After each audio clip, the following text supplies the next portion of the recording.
Hello everyone. जो topics हम इस चैप्टर में कवर करने वाले हैं वो है फ्लाईव्हील, टर्निंग मोमेंट डायग्राम और इससे रिलेटेड कुछ न्यूमेरिकल प्रॉब्लम्स। तो सबसे पहले देखते हैं कि फ्लाईव्हील होता क्या है। तो ये बेसिकली एक हैवी मेटलिक डिवाइस होता है जो कि इंजन के क्रैंकशाफ्ट से अटैच रहता है। जैसे कि इस इमेज में देखेंगे आप, ये 4 व्हील व्हीकल का अरेंजमेंट है जिसमें यहाँ पर आपका इंजन और उसका क्रैंकशाफ्ट है और ये है आपका क्लच। तो इनके दोनों के बीच में आपका ये फ्लाईव्हील प्लेस्ड है। क्लच वाले लेक्चर में हमने ऑलरेडी डिस्कस किया हुआ है, जो आपका क्लच प्लेट होता है वो फ्लाईव्हील और प्रेशर प्लेट के बीच में रहता है। तो ये वाला आपका फ्लाईव्हील है, ठीक है। ये इंजन और यहाँ पर रहेगा आपका क्रैंकशाफ्ट और इस पे आपका कनेक्टेड रहेगा आपका ये फ्लाईव्हील, ठीक है। तो फ्लाईव्हील इंजन के क्रैंकशाफ्ट और क्लच के बीच में अटैच रहता है। नेक्स्ट है इसका फंक्शन। जो इसका फंक्शन है वो है आपका स्पीड वेरिएशन को कंट्रोल करना, ठीक है। ध्यान दीजिएगा, ई साइकिल ऑफ इंजन, यहाँ पर हर एक साइकिल में जो होता है वो स्पीड वेरिएशन को क्या है, कंट्रोल करता है। यदि आप साइकिल में देखेंगे तो यहाँ से लेके यहाँ तक आपका 1 साइकिल कंप्लीट हो रहा है। तो इस दौरान क्या है, ये फ्लाईव्हील स्पीड वेरिएशन को क्या है, कंट्रोल करता है, ठीक है। दूसरा है इसका जो फंक्शन है वो है ये रिजर्वायर की तरह एक्ट करता है, जिसमें क्या होता है जब एक्सेस एनर्जी सप्लाई हो जाता है तो वो इसे अपने में स्टोर कर लेता है और जब एनर्जी शॉर्टेज होता है तो ये क्या करता है, फ्लाईव्हील उसे सप्लाई करता है। यदि आप 4 स्ट्रोक इंजन की बात करें तो पहला जो स्ट्रोक होता है वो है आपका इनटेक, जिसमें आपका क्या होता है, सक्शन प्रोसेस कंप्लीट होता है। दूसरा होता है आपका कंप्रेशन, तीसरा होता है आपका पावर या एक्सपांशन प्रोसेस और जो चौथा होता है वो है एग्जॉस्ट। तो यदि आप इसका टर्निंग मोमेंट डायग्राम बनाएंगे तो टर्निंग मोमेंट में क्या होता है, जो वाई एक्सिस है उसमें टर्निंग मोमेंट होता है और आपका एक्स एक्सिस में आपका क्रैंक एंगल होता है। यदि आप 4 स्ट्रोक इंजन का जो टर्निंग मोमेंट डायग्राम बनाएंगे तो उसमें क्या होता है, जो पहला सक्शन है ये, उसके बाद ये कंप्रेशन और ये एक्सपांशन और ये लास्ट वाला होता है आपका एग्जॉस्ट स्ट्रोक। अब ध्यान देंगे ये वाला जो लाइन है ये मीन टॉर्क लाइन है, ठीक है। मतलब क्या हो रहा है, जो आप इंजन या व्हीकल चला रहे हो उसको इतनी एनर्जी की जरूरत है, ठीक है, ये वाला। अब देखिए आपका सक्शन और कंप्रेशन, इस स्ट्रोक के दौरान क्या हो रहा है, जो एनर्जी का है वो शॉर्टेज है, ठीक है। लेकिन आप एक्सपांशन में देख रहे हो आपका एनर्जी कितना चाहिए, आपको इतनी की जरूरत है, लेकिन यहाँ पर देख रहे हो एक्सेस है ये वाला। तो ये जो एक्सेस एनर्जी है ये फ्लाईव्हील क्या कर लेगा, इस एक्सेस एनर्जी को अपने में स्टोर कर लेगा, ओके। उसके बाद जब ये फिर एग्जॉस्ट हो रहा है तो यहाँ पर फिर सप्लाई, जो एनर्जी सप्लाई है उसका शॉर्टेज हो रहा है। तो ये जो एक्सेस एनर्जी यहाँ पर स्टोर करके रखा था किस समय, जब आपका एक्सपांशन प्रोसेस हुआ था, ठीक है। तो ये एक्सेस एनर्जी जो है ये यहाँ पर जो शॉर्टेज हो रहा है एनर्जी का, बाकी जैसे सक्शन, कंप्रेशन और एग्जॉस्ट में, तो उस समय क्या है, ये जो फ्लाईव्हील है वो इस शॉर्टेज को क्या है, जो शॉर्टेज हो रहा है एनर्जी का उसको क्या करेगा, वो एनर्जी सप्लाई करेगा जो एक्सेस एनर्जी अपने पे स्टोर करके रखा था, ठीक है। यदि इस डायग्राम की बात करेंगे तो यहाँ पर जैसे कि आपको एनर्जी की जरूरत है, ये TL मतलब टी लोड, ठीक है, टॉर्क लोड, और ये TE है आपका इंजन से जो आपको टॉर्क मिल रहा है वो, ठीक है। यदि आपका लोड का रिक्वायरमेंट ये रेड लाइन से देख रहे हैं वो है और इंजन जो सप्लाई कर रहा है वो भी सेम है, तो इस केस में आपको फ्लाईव्हील की जरूरत नहीं पड़ेगी। लेकिन यदि आपको ये आपका लोड का रिक्वायरमेंट इतना है, ये जो आप ब्लैक कलर का जो लाइन देख रहे हैं वो आपका लोड का रिक्वायरमेंट है और ये जो है रेड वाला ये है आपको इंजन से जो एनर्जी मिल रहा है वो। यदि इनमें आपका देख रहे होगे इसमें क्या है, डिफरेंस है, हेंस यहाँ पर आपको फ्लाईव्हील की जरूरत पड़ेगी। अब हम फ्लाईव्हील और गवर्नर के बीच डिफरेंस देखते हैं। तो फ्लाईव्हील कंटिन्यूअसली यूज होता है जबकि गवर्नर का काम आपका हमेशा नहीं होता है। जैसे कि फॉर एग्जांपल ये मान के चलिए आपका एक स्ट्रेट रोड है। अब क्या हो रहा है यहाँ पर यदि देखेंगे तो यहाँ पर आपका फ्लाईव्हील का जरूरत तो है लेकिन गवर्नर का जरूरत नहीं है। लेकिन अब अपहिल आ जाता है तो यहाँ पर क्या है, लोड बढ़ गया है, हेंस यहाँ पर जो गवर्नर है उस केस में क्या होगा, आपका एक्स्ट्रा फ्यूल सप्लाई होगा इस केस। तो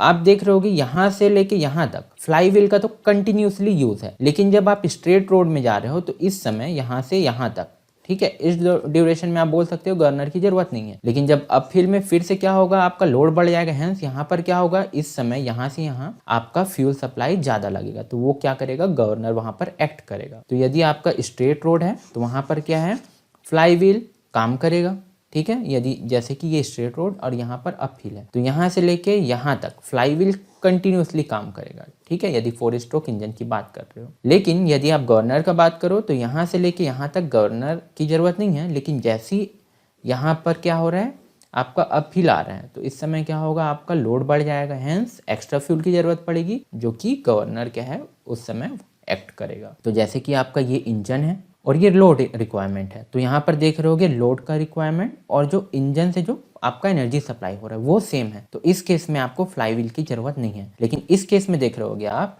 ये लोड का जो है रिक्वायरमेंट जो ब्लैक लाइन से है वो, और ये वाला है जो आपका एनर्जी जो इंजन से मिल रही है। यहाँ पर देख रहे होगे दोनों में डिफरेंस है, हेंस यहाँ पर फ्लाईव्हील की जरूरत पड़ेगी। अब यहाँ पर फ्लाईव्हील जो होता है, ठीक है, ध्यान देंगे, फ्लाईव्हील है जो कि हर एक साइकिल में आपका एक्ट करेगा। लेकिन यहाँ पर जो गवर्नर है वो क्या है, नंबर ऑफ साइकिल्स में एक्ट करता है। यदि आपका जो एनर्जी आउटपुट है और सप्लाई है वो सेम रहेगा तो फ्लाईव्हील की जरूरत नहीं पड़ेगी। लेकिन आपका गवर्नर क्या है, क्योंकि ये फ्यूल सप्लाई को कंट्रोल करता है, हेंस ये एसेंशियल होता है। फ्लाईव्हील फ्यूल सप्लाई को कंट्रोल नहीं करता, गवर्नर फ्यूल सप्लाई को कंट्रोल करता है।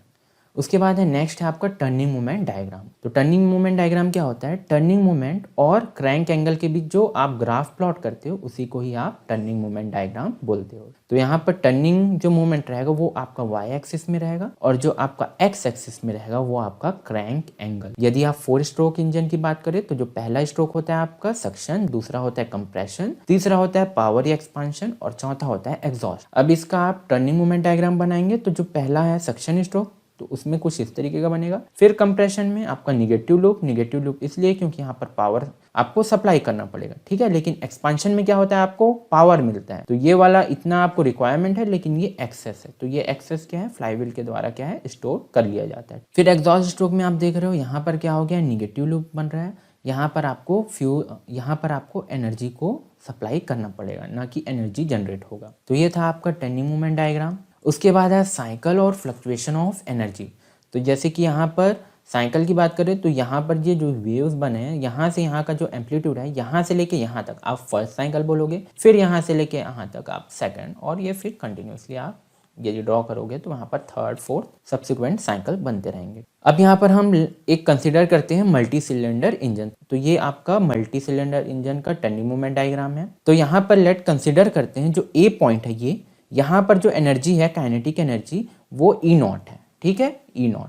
अब यहाँ पर बी पर क्या हो जाएगा, आपका काइनेटिक एनर्जी ई नॉट, मतलब ए पर जो एनर्जी था प्लस ये जो ऊपर वाला लूप है ये पॉजिटिव ले रहे हैं हम, ठीक है। जो एक्स एक्सिस से ऊपर वाला लूप है या एरिया है उसको हम पॉजिटिव लेंगे और जो नीचे है उसको हम निगेटिव।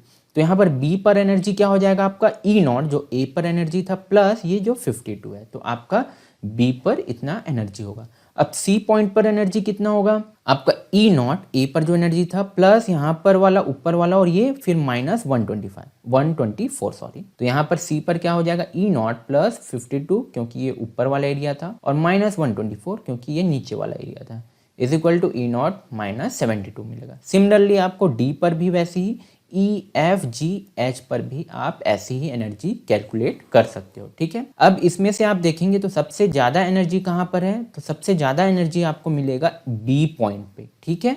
तो ये मैक्सिमम एनर्जी है। और सबसे मिनिमम एनर्जी कहाँ पर है आपका, ये आपका ई पॉइंट पे है मिनिमम एनर्जी। तो यदि आप मैक्सिमम फ्लक्चुएशन ऑफ एनर्जी निकालेंगे तो वो होता है आपका maximum kinetic energy minus minimum kinetic energy. तो मैक्सिमम काइनेटिक एनर्जी कितना था हमारा, ई नॉट प्लस 52, और मिनिमम काइनेटिक एनर्जी कितना था, ई नॉट माइनस 120। तो ये इस तरीके से आपको मैक्सिमम फ्लक्चुएशन ऑफ एनर्जी मिल जाएगा। उसके बाद है फ्लक्चुएशन ऑफ स्पीड। ये होता है आपका maximum speed minus minimum speed.